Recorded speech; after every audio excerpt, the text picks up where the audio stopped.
Here I have Realme 9 Pro Plus, and today I'm going to show you how to enable portable hotspot on this device. So to do this, firstly you have to go to the upper bar, and here you can find the button Personal Hotspot. So by tapping on it once, you can switch your hotspot. By holding your finger on it, you can access some of its settings. For example, you can display QR code to instantly connect to your hotspot.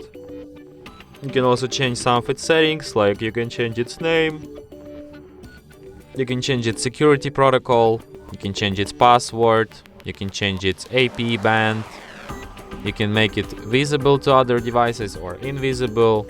You can also change Wi-Fi 6 hotspot. I mean, you can't change it. You can enable or disable this feature, Wi-Fi 6 hotspot standard.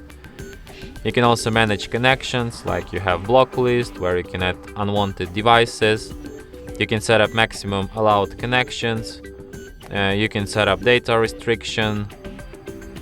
And you can also set it to turn off automatically after nobody is connected for 10 minutes. And that's it. Thanks for watching. If you find this tutorial useful, don't forget to hit that like button and subscribe to our channel.